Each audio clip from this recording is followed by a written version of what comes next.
애청자 여러분 안녕하세요. 아태민 경제TV입니다. 12월 16일 월요일 시장 전망해 보도록 하겠습니다.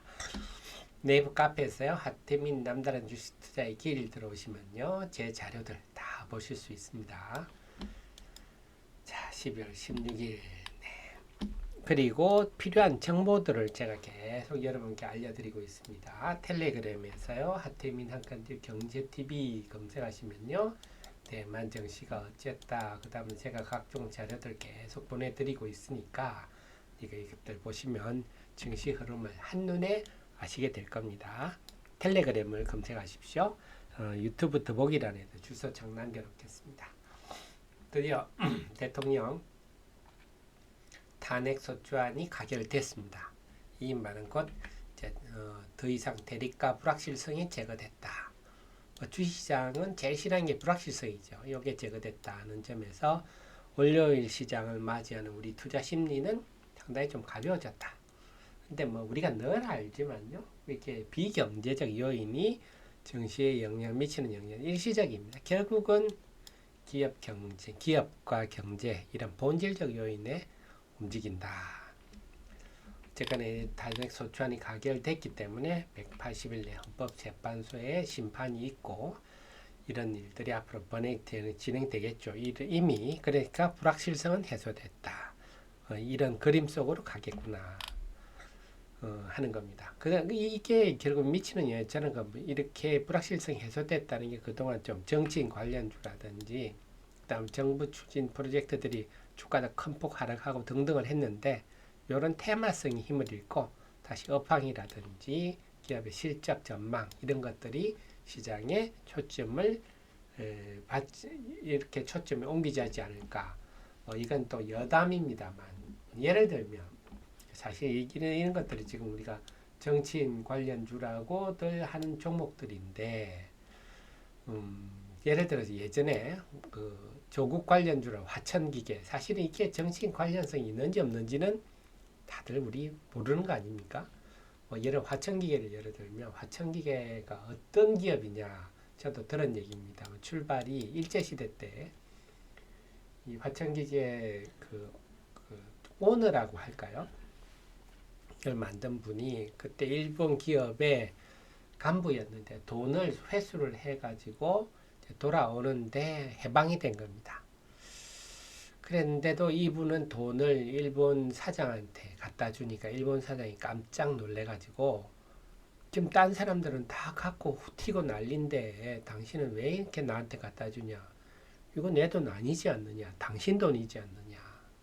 그래서 그 감동을 해서 회사를 다 넘겨준 게 그 화천기계의 출발점이라고 합니다.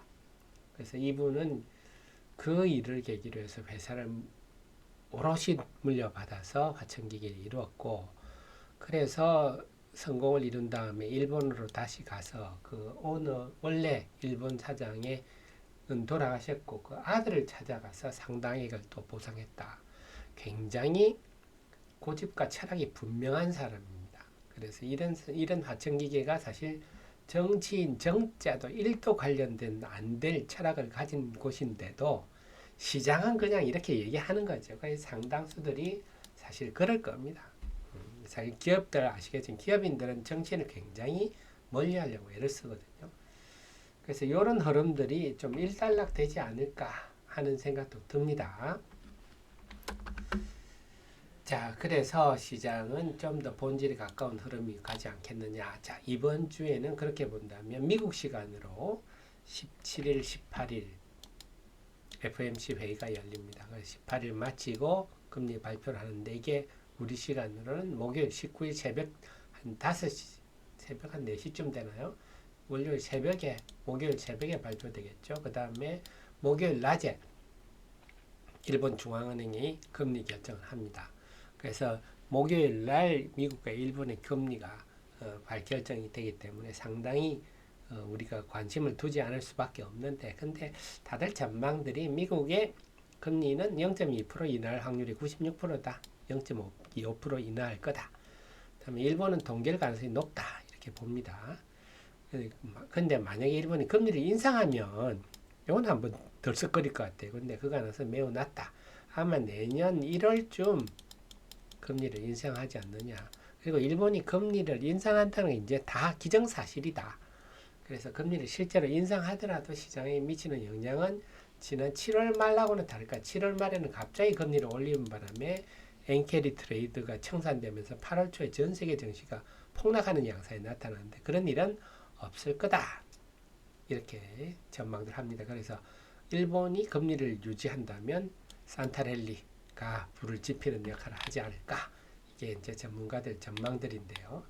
우리 시장에서는 이 330분 동안의 비상계엄은 참 안타까운 일입니다만 증시 입장에서는 오히려 전화위복이 되었다. 이번 때 쓸려 나가신 분은 참 안타깝지만 우리가 통상 11월 접어들면요.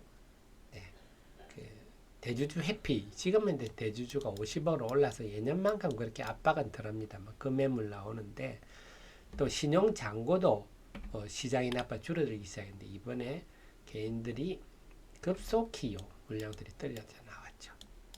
요게 이제 이번 비상계엄의 영향인데 이 부분이 급속히 떨려 나옴으로써 나올 물량들이 일찌감치 다 나와버린 거죠. 꾸준히 이렇게 연말까지 나올 물량들이 이번에 아유야 빨리 팔자 해가지고 다 나와버리는 바람에 매물의 진공 상태가 발생했다. 매물이 없는 겁니다. 그래서 12월 2, 3일 날 대비해서 12월 10일 한 6, 7일 만에 7, 8일 만에 양시장 신용 잔고가 8천억, 6천억이면 엄청나게 줄어든 거예요. 그러다 보니까 이렇게 매물이 없으니까 쉽게 올라가요. 이번에 지난주 후반에 올라오는데 특별한 호재는 하나도 없었잖아요. 근데 이렇게 빨리 회복할 수 있는 게 매도가 없으면 올라가는 거죠. 주식이란 게. 그래서 이 12월 3일 밤에 있었던 10시 반에 있었죠. 비상계엄 12월 3일 수준으로 금세 V자 회복을 했는데 그 이상 갈 가능성이 높습니다. 왜? 매물이 없으니까요.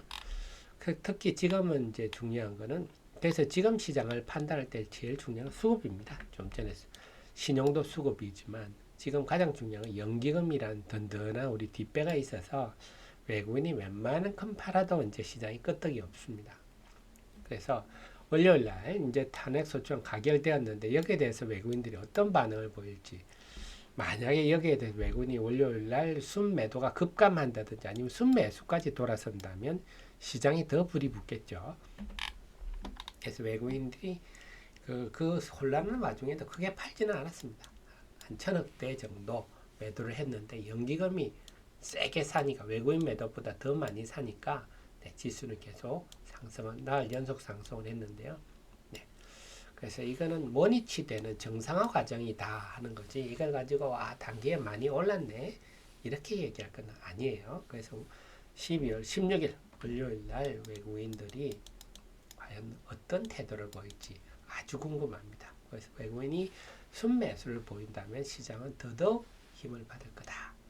그리고 전체적으로 볼 때 외국인이 한 3천억 이상 순매도하면 연기금이 좀 사도 조금 힘에 붙일 수 있는데 지금 분위기 봐서는 3천억 이하 정도의 외국인이 팔아서는 눈도 끔찍하지 않겠느냐. 그러니까 지금은 이제 기관이 사는 종목, 기관이 지난주부터 은근히 개별주를 좀 많이 사는 경향이 있어요. 그 다음에 기업 내에 비해서 이번에 얼떨결에 많이 빠진 종목들, 그 다음 개별 재료주 중심으로 좀 종목 발굴 적극적으로 좀 나설 시기가 아닌가 싶고, 그래서 기관이 좀 많이 산 종목들 제가 좀 정리를 해봤는데 이런 데 보면 기존에 좀 안 보이던 종목들 있죠. CTK라든지 바이오 플러스, 메디포스트 이런 종목들은 큐브 엔터테인먼트도 그렇고요.